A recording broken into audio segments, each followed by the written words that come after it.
Amis internautes de Royal TV Bénin, de Royal News FM, bienvenue une fois encore au rendez-vous de cette messe footballistique. Nous y sommes naturellement aujourd'hui pour parler exclusivement de l'actualité des écureuils. C'est la semaine de ces écureuils et nous ne pouvons ne pas parler de ces écureuils puisque de la polémique de la non-libération jusqu'à ce que ces écureuils sont désormais ici à Porto-Novo, à Cotonou, au Bénin. Ces écureuils vont rencontrer ce samedi, je dirais ce samedi tout à l'heure à 17 h, les Super Eagles du Nigeria. Et pour parler des chances et surtout de ces problèmes qu'ont rencontré ces écureuils, nous avons sur ce plateau lui. Je dirais que c'est la première fois qu'il vient sur ce plateau. Nous sommes d'ailleurs honorés, Michel Lisek-Payon. Salut. Bonjour Gabin à Coton, bonjour à tous les amis internautes de Royal TV. Bienvenue à vous sur la tribune des jeunes. Ah oui, tout le plaisir est pour nous de nous retrouver sur cette tribune et de décortiquer avec vous l'actualité sportive. Monsieur Gounou, c'est un habitué désormais. Je dirais que c'est sa maison, même si tout à l'heure Michel me disait que lui aussi c'est sa maison. Monsieur Gounou, salut à vous. Salut Gabin. Comment allez-vous? Ça va très bien. La famille est. Vous êtes déjà en jaune, hein? Oui, comme d'habitude. Parce que toute cette semaine, j'étais toujours en jaune. Parce que les écureuils jouent tout à l'heure. Donc il faut que tout le monde soit en jaune. Tout le monde est en jaune pour supporter les écureuils. Monsieur Gounou est déjà en jaune. Nous aussi, nous allons aborder la tunique jaune tout à l'heure. Je vais rapidement me pencher vers Michel Lisek-Payon. Les écureuils, entre-temps, Michel Dissuy avait des difficultés à sortir réellement une liste. On dirait que la liste était présente et les joueurs n'ont pas été libérés de leur club. De doute en doute, finalement les écureuils sont là. Ah oui, ça, c'était un imbroglio qui ne dit pas son nom. À un moment donné, on se disait, mais est-ce que le Bénin pouvait quand même, sans ses cadres, sans les cadres de l'équipe nationale, s'en sortir face à la fougue nigériane? Et on s'était posé mille et une questions. On doutait pratiquement de la capacité de nos joueurs locaux et également des joueurs évolués en Afrique. Parce que Michel Dissuy, depuis son arrivée, a souvent joué, ou dirais fait son 11 avec certains cadres de l'équipe qui sont pour la plupart en France.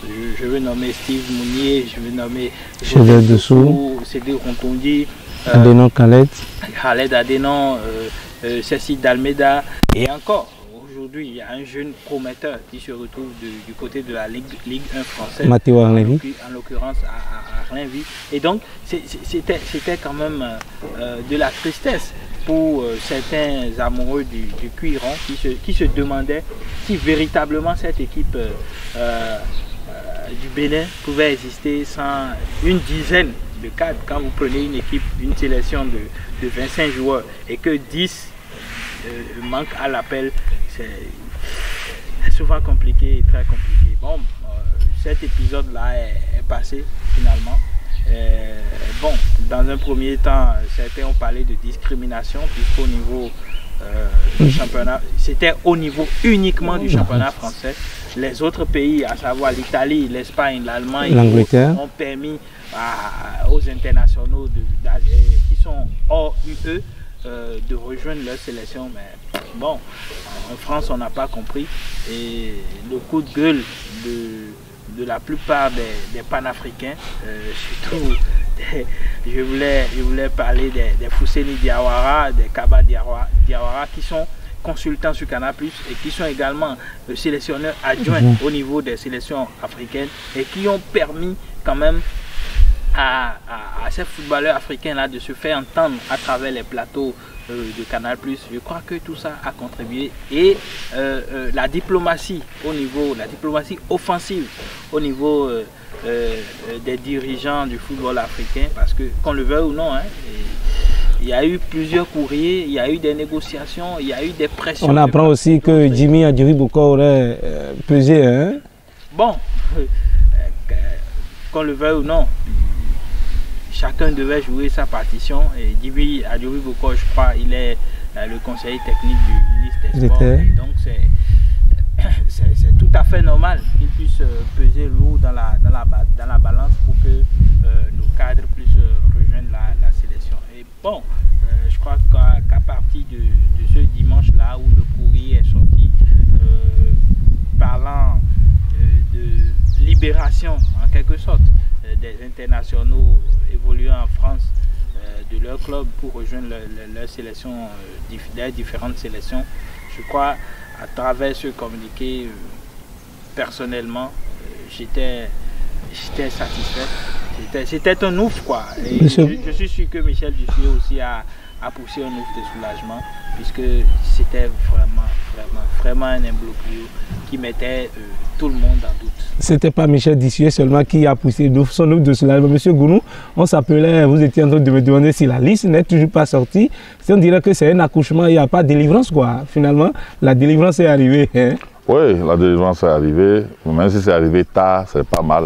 Parce que nos internationaux sont toujours en championnat, donc on n'a plus besoin de tous les faire entraîner ici sur la terre béninoise. Mais bon, comme cela... Là, je pense que c'est un autre aspect sur lequel on va revenir. Non, c'est pas un autre aspect sur lequel on va revenir. Non, c'est juste bon. Et puis je suis très content de l'appel, même s'il ne servira à rien, de Stéphane Sessayon. En tant qu'invité spécial. En tant qu'invité spécial, malgré ça, il s'est entraîné avec ses frères. Nous allons revenir sur la liste. Nous allons revenir sur la liste proprement dite, Michel Essekpayon. La liste est sortie de poste de gardien. Je dirais les habitués sont là. Certains seraient en train de critiquer, en tout cas, la non-sélection de Harrison Hessou, qui évolue actuellement aujourd'hui désormais dans le même championnat que Fabien Fanol, qui est là, et Marcel Danguinou est là, en deuxième division sud-africaine. Et nous avons aussi Saturnin Lagbe qui est pratiquement sans compétition. Comment analysez-vous la non-sélection d'Harrison Hessou à la place de Fabien Fanol qui est sans compétition? Bon, sur la question, Michel Dussuyer en semaine, bon, le lundi passé en conférence de presse, il disait qu'il n'a pas assez d'informations sur Harrison Hessou, qu'il ne le connaissait pas assez. Et donc, connaissant l'homme, étant, bon, vous m'excusez, un griffe conservateur. Conservateur, vraiment. C'était vraiment compliqué pour lui de lui faire appel, même si personnellement je connais Harrison Hessou, qui a de la qualité, ça qu'on le veuille ou non, et qui en 2013 était la doublure avec Saturnin Lagbe, la Coupe d'Afrique junior en Algérie. Et donc c'est un garçon qui a fait son parcours au Bénin, qui a démarré avec la S-Police. Après, on l'a retrouvé au Dragon. Il s'est rendu au Congo, il a joué avec les Cheminots. Aujourd'hui, il est en Éthiopie. Il a d'abord joué avec Ethiopian Coffee. Et après, maintenant, il rejoint, je crois, Bailly. Bon, un nom un peu plus oui, c'est ça. Harrison, forcément, il a de la qualité. Moi, je le vois mieux que Danguinou. Bon, à un moment donné, parce que vous savez, Danguinou, qu'on le veuille ou non, c'est l'avenir. C'est l'avenir, mais Danguinou, le vécu, en termes de vécu, en termes de qualité, je crois que Harrison Hessou jouer d'abord un championnat éthiopien devant 25 000 spectateurs, devant 20 000 spectateurs, ce qui n'arrive pas souvent au Bénin. L'Éthiopie qui a battu le Malgache. Donc je disais tantôt qu'Harrison, qu'on le veuille ou non, il a de la qualité, il a du vécu. Et bon, il fallait tenter ce coup, mais Dussuyer n'a pas voulu. Vous avez évoqué la question de compétition de nos gardiens de but. C'est une question pertinente parce que depuis un moment, Saturnin Lagbe, il n'a pas de temps de jeu avec Dijon. Fabien Fanol, il avait eu des soucis avec Erzurum Sport. Et il y a eu un règlement à l'amiable et le contrat du joueur a été résilié. Et donc récemment, il y a de cela quelques jours. C'est quelques jours, hein? Il a signé en Éthiopie. On dirait que c'est une signature diplomatique. Voilà, donc c'est compliqué d'avoir deux gardiens de but qui vraisemblablement sont ne sont pas en compétition. Les deux meilleurs du Bénin, mais qui ne sont pas en compétition. Quand le gardien de but n'est pas en compétition, c'est très compliqué. Et c'est là où moi je reste dubitatif parce que je vois mal Michel Dussuyer en train d'aligner Marcel Danguinou dans les buts. Et ce serait vraiment compliqué. Dandinou qui a encore évolué en deuxième division sud-africaine. Un Dandinou que tous on a applaudi ici avec Esaïe qui a joué la Coupe de la Confédération. Les matchs de groupe de... Aujourd'hui, ce Dandinou qui se retrouve carrément, si vous me permettez, dans l'échelon 2 du football sud-africain, ça veut dire qu'il y a un problème, un véritable problème. Ça veut dire que notre championnat ne vaut plus rien. Hein? C'est ce que je dis. C'est ce que je dis. Il a été capé. Il est allé en équipe nationale à plusieurs reprises.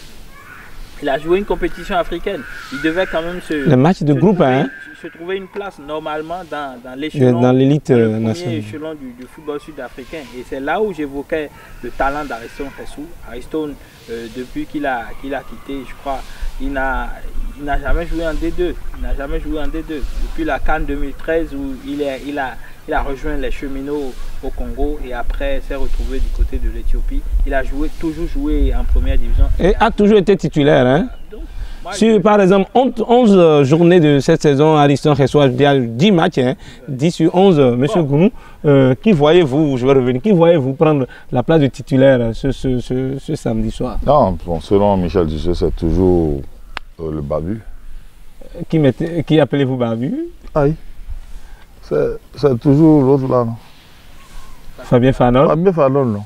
Est-ce qu'il y a encore... Est-ce qu'on change l'équipe qui gagne? Ah bon? Oh non, on ne change pas l'équipe qui gagne. Il vaut mieux conserver... Il vaut mieux le conserver. Un Fabien Fanol mort vaut mieux que être Dandinou en activité. Oh là là. Oui. Monsieur Gounou. Chacun avec ses fans.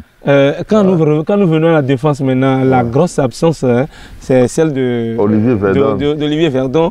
D'ailleurs, c'est sa non-libération qui a allumé la mèche, si je ne m'abuse. C'était d'abord pour lui, le club bulgare de Ludogorets a refusé qu'il ne va pas rejoindre la sélection. Et finalement, les non-libérations de la France sont venues.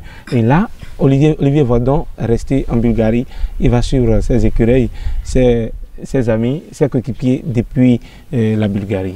Est-ce que ce n'est pas à cause de la fragilité aussi de sa santé? Parce qu'entre-temps, on avait appris qu'il avait attrapé le Covid-19, ce qui a fait qu'il n'était pas arrivé pour le match qu'on avait à jouer contre les Autos.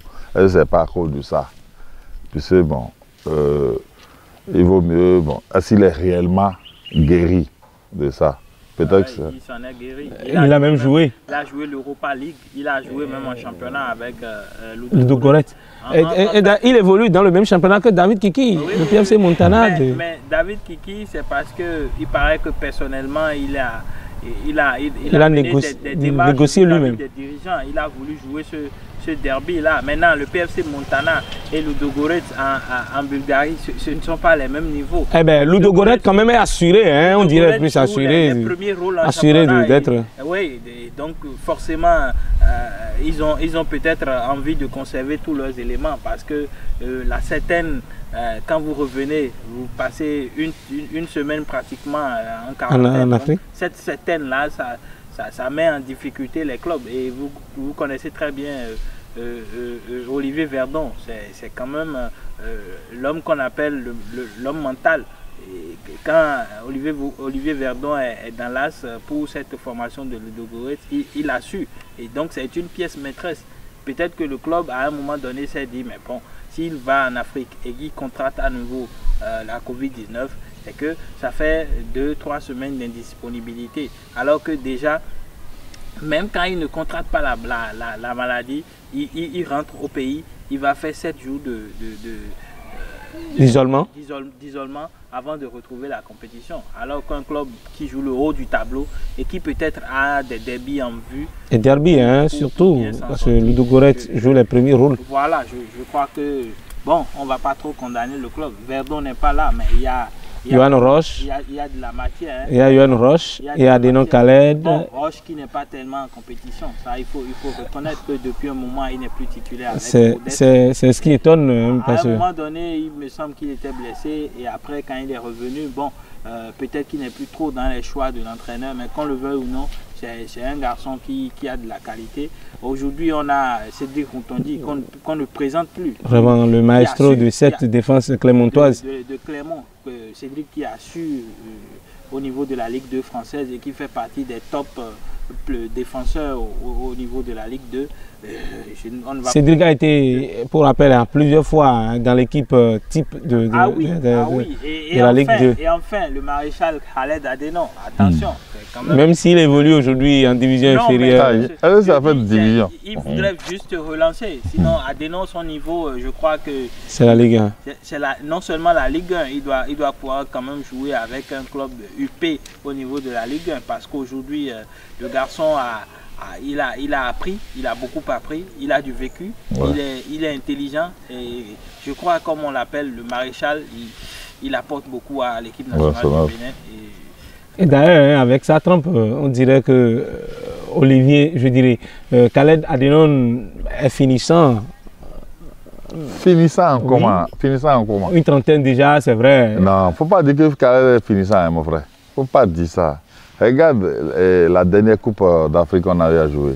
Si Khaled n'avait pas pris ce carton rouge, j'étais très sûr qu'on va discuter la finale.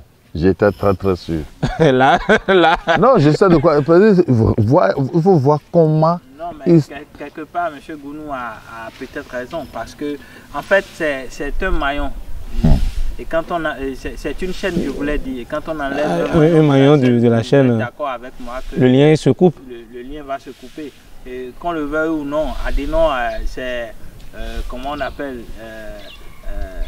la mémoire de la défense. Oui, ça c'est vrai. Quand vous prenez un ordinateur, vous lui enlevez sa mémoire, c'est qu'il ne reste et l'ordinateur va se perdre. C'est la mémoire de la défense béninoise. Khaled Adenon, c'est l'homme qui peut porter, vous l'avez constaté, face à cette formation du Lesotho. C'est lui qui a donné la passe décisive, qui a amené le but. Un défenseur central qui avale de l'espace et qui, à travers sa qualité technique, arrive à délivrer une passe décisive et qui délivre toute une nation. Je crois que franchement, Adenon, qu'on le veuille ou non, c'est quand même une pièce maîtresse. C'est la pierre angulaire même de la défense. Verdon n'est pas là, mais on a Adenon, on a Roche, on a Cédric. Imoru est là. Imoru aussi est là. Imoru n'est pas en défense centrale. Oui, Adileou, Moïse Adileou. Moïse qui est un peu nonchalant. Trop nonchalant. Avec son club NAC Breda. Un peu nonchalant, mais qu'on le veuille ou non, le Bénin a quand même aujourd'hui quelques motifs de satisfaction. Venons à présent à milieu et voir, je dirais, au milieu du terrain, nous avons un invité spécial, Stéphane Sesseyon. Jouera-t-il ou bien ne jouera-t-il pas? Ah ben oui, Stéphane il peut jouer ce match. Hein. Non, ben qu'on le veut ou non, Stéphane Sesseyon, c'est quand même, je dirais, le maestro. Attention. L'animateur principal. Monsieur Gounou, est-ce que l'invité spécial va jouer? Il peut jouer, c'est bien possible. Moi je dis, Stéphane Sesseyon, qu'on le veuille ou non, on a besoin de lui. On a besoin de lui, hein. Même si. On a besoin de lui. Quand les gens disent que Stéphane est fini. Qui a dit ça là? Ne joue plus. Stéphane, attention, mais sa palette technique. Attention à la sauce technique de Stéphane. Stéphane peut à lui tout seul délivrer la nation, hein. Toute une nation. Stéphane peut, vous l'avez vu avec les coups de hanche, avec sa lecture de jeu, avec attention. En tout cas, c'est toute une palette technique quand on parle de Sesseyon. Ah oui, et donc Stéphane Sesseyon aujourd'hui, en milieu de terrain, les Nigériens aussi, les Ndidi vont se poser des questions. Oui. On se dit, mais attention, parce que Stéphane... Ils ont peur de Stéphane. On dirait que Michel Dissuy a juste joué une petite diplomatie, appelé Sesseyon, parce que quand on parle de la sélection béninoise, et sans Stéphane Sesseyon, c'est tout comme si ça ne sonne pas bien, mais quand on dit Sesseyon est là, ça peut quand même donner un peu de... oui, et depuis que l'homme s'entraîne avec le Paris FC ou encore Créteil, son premier club, en Europe, en France. Et on sent, selon ceux qui ont eu la chance de le voir, il paraît qu'on sent que l'homme est un peu en forme, même si 1000 entraînements ne valent pas un match. Mais le mental de Stéphane, la haine de vaincre, de ce monsieur-là peut motiver toute une troupe, peut permettre aux jeunes qui sont dans la sélection, des garçons comme Jodel Dossou, peuvent s'inspirer hein, de la maestria de Stéphane Sessayon pour apporter quelque chose. C'est Sid Almeida, le guerrier. Ouais, il est là. Le destructeur. Oh là là. Le guerrier est présent il est bien présent dans cette liste. Maintenant, est-ce que à présent, quand si Sessayon doit jouer, est-ce que Sessayon pourra jouer? Ils ne joueront pas dans le même registre. Ils ne joueront pas dans le même. Sessayon, moi je le trouve un peu brouillon. Il faudra qu'il améliore. Dans la récupération, on ne peut rien lui reprocher. Mais dans la distribution du ballon, dans la transmission des passes, il faudra qu'il se corrige, puisqu'il ne sert à rien de faire une bonne récupération et de jeter la balle. Plutôt le ballon. Donc ceci, il faut qu'il s'améliore. La ligne offensive à présent sera bien animée parce que là, on dirait qu'ils sont tous présents. Je vais commencer par, je dirais, le Néo, parce que c'est vrai qu'il a été sélectionné une fois et il ne vient plus. Je parle de Maxwell Coupeau, le joueur du CR Belouizdad, de Jacques Besson, qui est aussi là, celui que certaines personnes appellent Azito. Jacques Besson, il pourra marquer de la tête, sachant bien que Mounier aussi évolue pratiquement dans le même registre que lui. Et Marcel Coupeau est désormais enfin appelé en sélection nationale. Ah ouais, Coupeau, il a de la qualité. C'est un registre proche de celui de Stéphane, même si de loin, il n'a pas ce vécu, il n'a pas la même qualité de passe, les mêmes réflexes en termes, je dirais, d'apport offensif. Ben, c'est si qu'on le je dis, Coupeau, qu'on le veuille ou non, c'est un jeune prometteur. C'est un garçon qui a de la qualité, surtout en 1 contre 1. Il a la possibilité d'enrhumer 2-3 défenseurs et de délivrer une bonne passe décisive ou marquer un but. Mais son gros défaut, c'est un garçon qui n'est pas souvent discipliné tactiquement, ou encore je pense que qui se comporte, qui à des moments donnés joue sur des sauts d'humeur et en plein match il peut s'énerver et perdre tout. Peut prendre un carton rouge hein, et quitter le terrain. Un carton que l'on qualifie de carton bête. Voilà, parce que peut-être quelqu'un lui aurait mal parlé. Donc en fait, il faudra qu'il corrige son humeur. Qu'il rentre en lui-même. Oui, qu'il soit beaucoup plus concentré, beaucoup plus humble. Parce que quand vous êtes footballeur et qu'à la moindre insulte ou bien à la moindre je dirais tentative de bousculade, vous sortez vos griffes et vous voulez vous rendre justice alors qu'il y a un arbitre sous. Vous sortez carrément du match. Ça ne peut pas aller. Et vous avez évoqué Jacques Besson. Bon, pour moi, Jacques, il sera là, mais il n'a pas la chance d'être titulaire parce qu'il joue pratiquement dans le même registre que Steve Mounier. C'est vrai, il m'a cassé ces derniers temps. Ces statistiques parlent pour lui, l'ancien joueur de Soleil, papa. Et Jacques, il n'a pas assez de chance. C'est vrai, il joue dans le championnat tunisien. Il apporte énormément à Bédia, l'Union sportive de Bédia. C'est un club de première division en Tunisie. Il lui sera compliqué parce que Mounier, aujourd'hui, dans la Ligue 1 française, avec le stade brestois, c'est l'homme qui a gagné le plus de duels.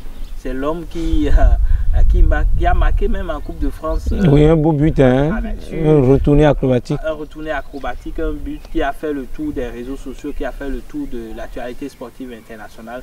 Donc, qu'on le veut ou non, les stats parlent pour Steve Mounier parce que Mounier, quand même, est très connu des Nigériens et donc il peut influencer ces défenseurs nigériens. Les Balogun, je crois, ils le connaissent très bien. Donc Steve Mounier, il pourra jouer un grand rôle, surtout dans les duels parce que ce sera un match très costaud.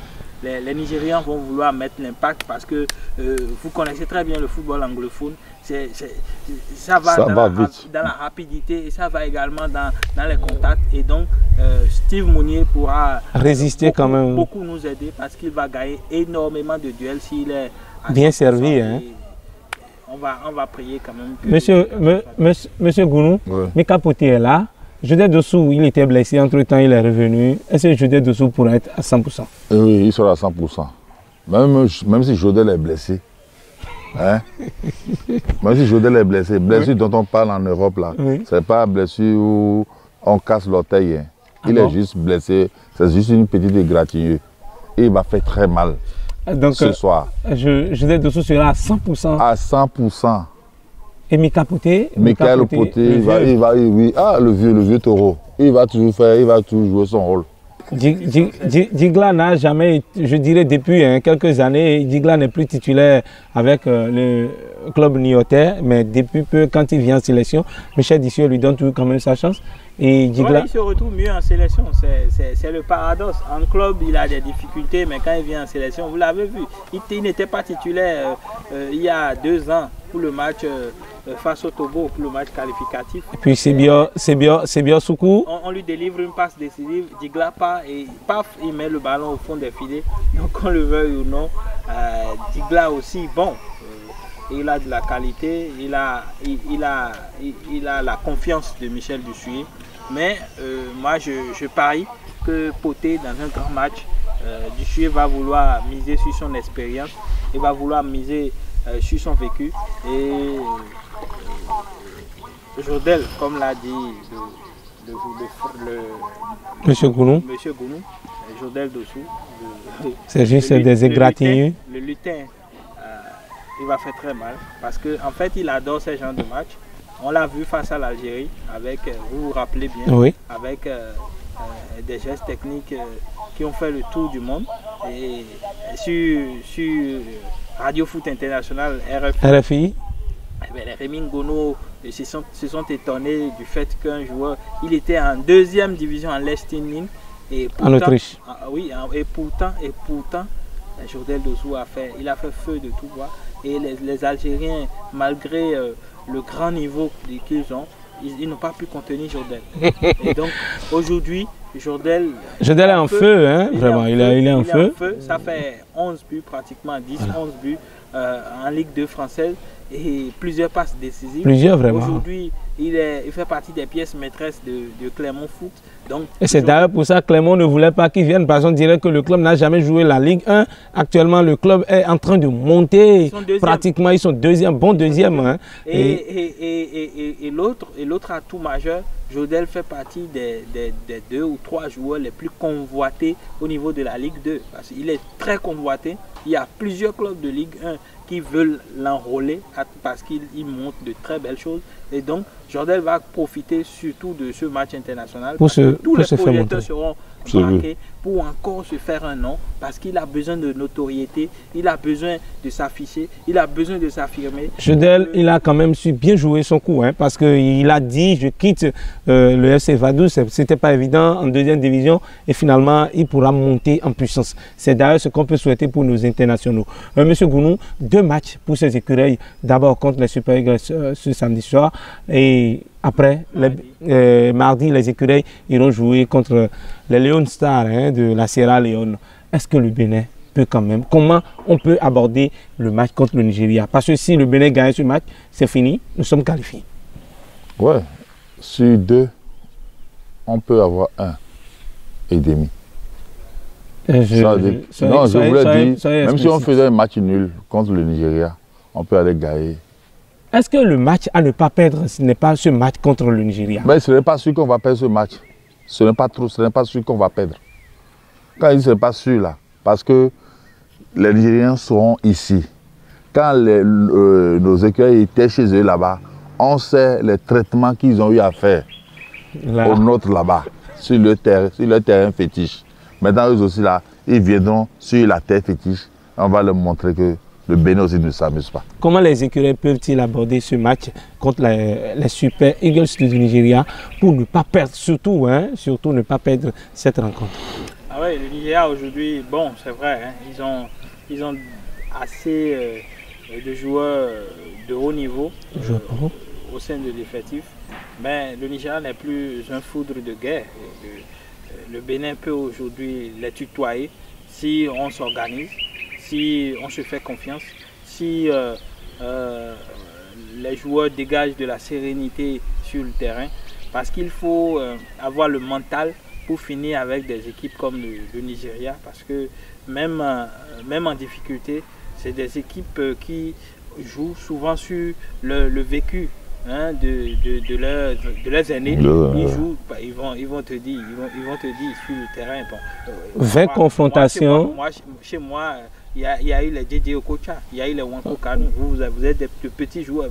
Donc, je crois que psychologiquement, ça va se jouer également à ce niveau-là. C'est pourquoi je parlais de sérénité. C'est pourquoi je parlais de confirmation, parce qu'il faudra que le Bénin confirme sa belle forme, que le Bénin confirme sa victoire face à l'Algérie. Il va falloir que le Bénin confirme sa victoire en amical face à la Côte d'Ivoire. Il va falloir que le Bénin confirme... Contre le Gabon, hein? Bon, laissons même le Gabon. Le Bénin a eu quand même de gros clients. On a su se débarrasser du Maroc. On a su, donc, du Cameroun aussi. Qu'on confirme véritablement que nous avons de la qualité, que nous avons des joueurs qui aujourd'hui, même s'ils ne sont pas dans les top clubs en Europe, ils jouent quand même à un niveau moyen et ils sont de la compétition. On a quand même montré à la CAN que le Bénin pouvait quand même tutoyer les grands d'Afrique, et donc jouons sur ce palier-là.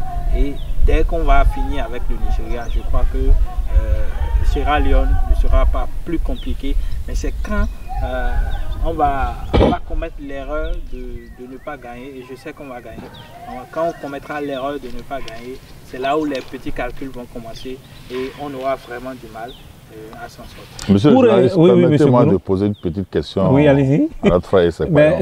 La question ici, c'est moi qui l'ai posée. Oui, je sais mais c'est juste une question de curiosité. Allez-y. Monsieur Essekpayon, si on vous demandait de nous faire le 11 type, quels seraient vos choix?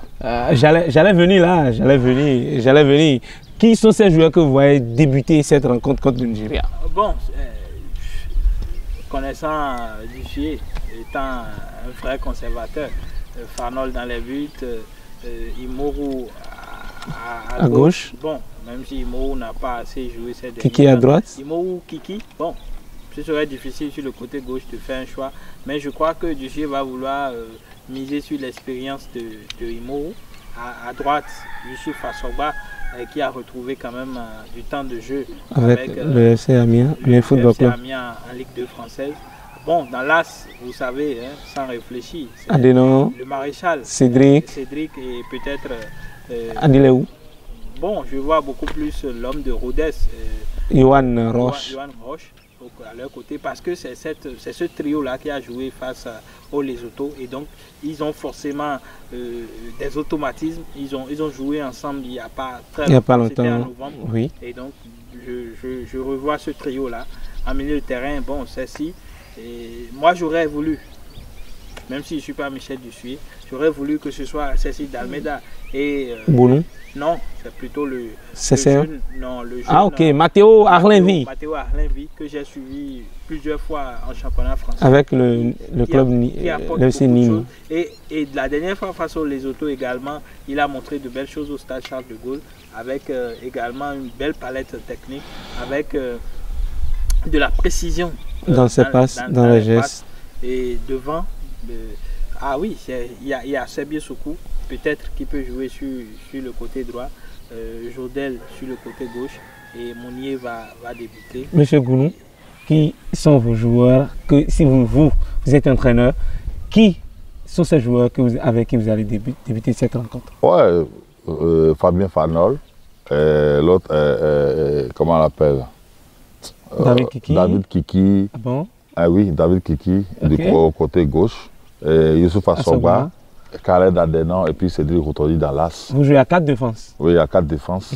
Maintenant au milieu, Stéphane Sessayon et Yohan Roche. Vous mettez Sessayon, hein? Oui, je mets Sessayon, Yohan Roche et puis Cécile d'Almeida. Oui, les trois là vont faire l'affaire au milieu. Maintenant en attaque, Sebio Soukou, Jodel Dossou et puis le patron. En tout cas, oui, malheureusement, vous n'êtes pas Michel Dussuyer avec cette liste. En tout cas, Michel Dussuyer, à son dernier mot, a dit, Michel Essekpayon, vous savez, votre mot de fin, nous sommes à la fin de cette émission. Ah ouais, le temps passe vraiment très vite et on ne s'en rend même pas compte. On a passé quand même de très bons moments. On a fait bon, on a essayé quand même d'apporter notre touche à cette émission-là. Et je vous remercie. Merci pour la confiance, pour la considération. C'est nous quand même. Hein? Je crois que désormais, on sera souvent ensemble si le temps nous le permet. Parce que... vous connaissant, on sait que vous n'êtes pas de ces, je dirais, de ces aînés qui n'aiment pas être aux côtés de leurs jeunes frères. Comme vous ne le savez pas, mesdames et messieurs, amis internautes, je rappelle, Michel Issekbayon, même s'il aime être discret, je vais le dire, c'est le team officer. Quand on dit team officer, on dit l'officier média des écureuils U17. Donc, nous n'avons pas invité sur ce plateau. Ce n'est pas... je dirais, un petit, hein, entre griffes. Si vous ne le saviez pas, M. Gourou, votre mot de fin. Ouais, mot de fin, je vais juste saluer les éléphants de la Côte d'Ivoire à travers le laboratoire Coco de mon grand frère Coco Dossé qui fait beaucoup pour le football ivoirien et qu'on souhaite le voir aussi sur sa terre natale parce que c'est un Béninois qui évolue, qui est là-bas. Donc, il est actuellement au Bénin. Donc, un jour, on aura sur le plateau pour au moins quelques... Ce serait avec plaisir, M. Gourou. En tout cas, ce t-shirt que moi j'ai porté, c'est l'établissement Les Yeux des Prunelles de Dieu qui me l'a offert tout à l'heure. Et pour me dire, M. Akoton, vous portez quand même ce t-shirt pour votre émission. Si vous voulez connaître là où se situe cet établissement, allez-vous, prenez directement la direction de Dangbo. En allant, venez tout juste devant la morgue de Dangbo, en face. À 100 mètres, vous avez les poissons et vous pouvez, avec votre famille, faire passer, comme je dirais, une bonne semaine. Nous sommes le samedi. Les écureuils jouent tout à l'heure à 17 h. Et bien entendu, nous serons tous au rendez-vous. Michel sera là, Gounou sera là. Moi-même, je serai là. Les écureuils ne vont pas manquer de supporters. Ils seront pleins de l'autre côté pour pousser le 11 national à la victoire. Au revoir et à très vite.